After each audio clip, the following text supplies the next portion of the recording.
Russian President Vladimir Putin just spoke in Moscow after meeting with his close ally, Belarusian President Alexander Lukashenko. Putin says Russia is in favor of a 30-day ceasefire with Ukraine, but wants a long-term deal and his own security guarantees. Putin also reiterated that Russian troops have driven the Ukrainian army out of the biggest town in Kursk, though Ukraine has yet to confirm that. Foreign correspondent Marcus Moore joins me with that. Marcus, what's the latest on these remarks from Putin, and what more are you learning about his meeting with Lukashenko?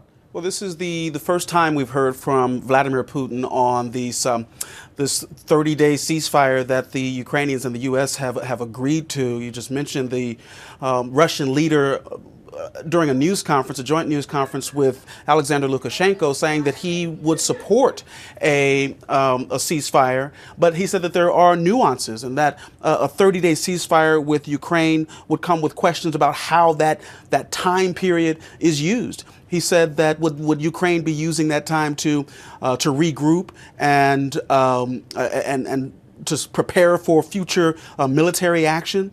He referenced the latest situation on the ground in Kursk, where we know that the Russians have been able to push Ukraine back.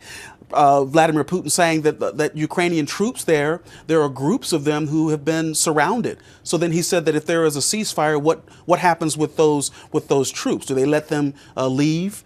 He said after they've committed crimes. He said that there's a lot that has to be talked about, but overall, he tried to convey the message that he's open to a ceasefire. And Diane, just very quickly in terms of what this meeting was about, this news conference with Alexander Lukashenko and Vladimir Putin, really what they're trying to do is twofold. Visually, show that Belarus and Russia are partners. Not only are they neighbors, but they're allies and friends. And they talked about the sanctions that have been put in place on both countries that they said have been an effort to isolate Belarus and Russia, but they claim that it has had the opposite effect and that they are in this together, Diane. Now, Trump's special envoy, Steve Witkoff, is in Moscow for talks with Putin. So where do those negotiations stand right now?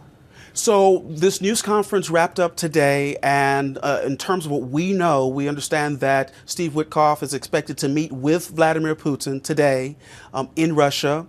And this is really an effort on the part of the U.S. to try to convince Vladimir Putin to sign on to the ceasefire. But really, when you look at the situation on the ground, Russia will be looking at this potential ceasefire agreement to be something that they can get something from, get an advantage out of. But right now, they have Ukraine on the back foot in the Kursk region and would be less likely to sign any type of ceasefire agreement that's not beneficial to Russia in some way.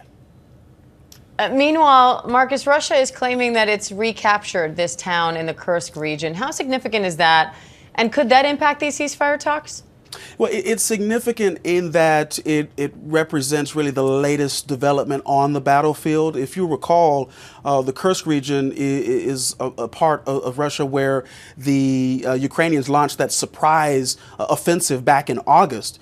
This was a move on the part of Ukraine to try to have some bit of leverage in any potential negotiations. So the fact that Russia has been able to gain ground there and seems to have been able to take control, that is significant in terms of the overall fight, Diane, there in Ukraine.